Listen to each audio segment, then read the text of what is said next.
Нағашы атам мойнымнан иіскеп, құшақтап сүйетін. Айтуынша ата-анасы ажырасқан соң бойжеткенді шақалақ кезінен нағашы ата-әжесінің қолына тұруына тура келген. Алайда бойжеткен ата-әжесінің үйінде бақытты балалық шақ өткізе алмаған. Қазір жасым 21-де. Әке-анам мен туылған сәтте ажырасып кеткені. Әкемді мүлде көрмедім. Яғни 21 жыл бойы шешеміз ағам екеумізді кішкентай айлық кезімізде нағашы ата-әжемізге беріп жіберген. Ал өз қалада бөлек тұрған, қыдырған, ішкен. Білесіз бе, нағашы ата-әжеміз бізді өсіріп бақса да, ішімде сондай бір өкініш кетті. Бір жағынан білмеймін, Құдай сақтасын, анамен өссем, анам сияқты жеңіл жүрісті болып кетер ме едім деп ойлаймын. Білмедім. Мен ол кезде 3-4 оқитын кезім еді. Нақты есімде жоқ. Атам ішетін кісі болды. Әжеміз бір күні жұмысқа немесе қонаққа кеткенде үйде ешкім болмады. Атам ішіп алған болатын. Бір күні қолымнан ұстап, зал жаққа астыма клёнка жайып, жат, кел мына жатшы деп жатқызды. Астымды шешіп жатты. Мен қорқып жыладым. Жылай бердім. Сосын бір сәтте білмеймін, біреу келіп есік қақты ма, или Құдай сақтады ма, білмедім. Не жылай бересің деп клёнканы астымнан суырып алды да ішкен сайын мойнымен иіскеп сүйетін. Сол сәттен бастап атамнан алыс жүретін болдым. Жоламауға тырыстым. Бірақ не керек, өзім бірге өскен ағам, әкеміз бөлек, кішкентай кезімнен 4-5 жасымнан тиісіп келеді. Ол кездер емес есімде, жатқызып, ешкім жоқта қасымнан келіп жатып, астымды ұстап, өзінікі маған салатын. Ол кезде баламын ғой, не істеу керек білмедім бе. Шыны керек, мен қорғайтын әйел ретінде ақылын айтатын адам болмады. Әжем атаммен алысып жүретін. Есі біле, бірақ уже ағамды жек көріп кеттім. Мінезім де бұзыла бастады. Ашылып сөйлесуге қорқатын болдым. Ішкі сырымды, эмоциямды айту қиын болды. Бір күні жасым нешеде екенін білмей, ағам келіп маған, сенің көзіңді байлаймыз. Көрші бала келіп сенің ана жеріңді бір қарап ұстайды. Бірақ ақша береді бізге. Ешкімге айтпа, я деді.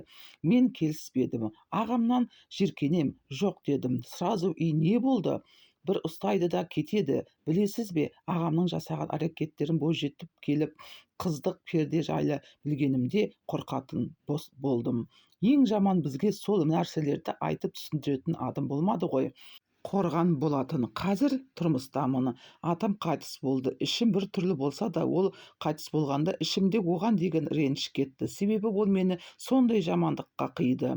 Аға мен қазір мүлде араласпаймын. Арамыз 6-7 жас, бірақ оны жек көремін. Қазір ол да кейбір ұмытып кеткен сияқты жүреді. Бірақ көздеріне қарағанда кезде, білесіз бе, көздерін шұқып алғым келеді. Анам да қайтыс болды. Анама осынша уақыт өкпеледім, бірақ аяп түсінуге тырысып, ол өлген сәтте кешіру үшін оның мәйітіне ұзақ қарап тұрдым.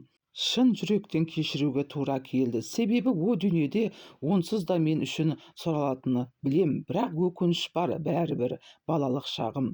Ешкімге айта алмағанмын, ешкімге қорған бола алмағанмын. Әкемнің қорғай алмағаны да әке демекші 21 жыл өткеннен кейін биыл маған соғып тұр. Ауырып ақтық дем қалыпты. Мен сенің әкеңмін, қызым деп. Басында сағынып соқты деп ойладым. Артынан баратын жері, ақшасы жоғын айтып соғып тұр. Мен оған мені 21 жыл бойы іздемеген әке енді маған керек емес дедім. Иә, себебі ол ішетін еді. Мен тұрмыстамын, бір қызым, бір ұлым бар. Қызым үшін қорқып мен әкеме солай дедім. Білмеймін, кешірдім бе жоқ па оны, бірақ бәрібір ол кінәлі мені. Перзенттің жамандықтан, сұм қолдардан қорғай алмағаны үшін. Күйеуім жақсы адам, бірақ оған өзім ойлағандай адал болып тимедім. Аппақ төсегімізді қызарта алмадым. Ол білсе де мені қабылдады. Мен сол қорғайды қазір. Өгей ағамды үйіміздің маңына да жолатпаймын.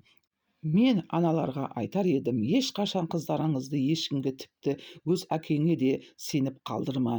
Мейлі ол ішсін, ішпесін, баланы ешкімге бермеу керек. Ең жақсы өмір бере алмасаң да, жаныңда ұстап қорға дер едім. Қазір өзімнің басымнан өткен жағдайдан соң қызым үшін қатты алаңдаймын, қорқамын. Кез келген адамға, бегде туысқан көрші ер адамдар да мүлде қызымның жанынан жолатпаймын. Ал жолдасымнан ондай күтпеймін. Неге? Себебі ол Аллахқа иман еткен адам. Бірақ сонда да өзім үшін барынша қызымды сақтандырып жүремін. Жалаңаш іш киіммен жүргізбеймін. Ол да қызым киіп ауыстыратын кезде өзі жаймен шығып кетеді. Қызым 3-те, бірақ қазірден оған айтамын, ашық, оның денесі қорғалуы керек жайлы біреу ұстауға болмайтындығын. Мен қызыма сондай жақсы ана болғым келеді. Оны қолымнан келсе барлық жамандықтан қорғап алсам ғой деп ойлаймын. Міне, құрметті оқырмандар, тіркелмеген болсаңыз тіркеліп, лайк басып, пікірлеріңізді жазып кетіңіздер.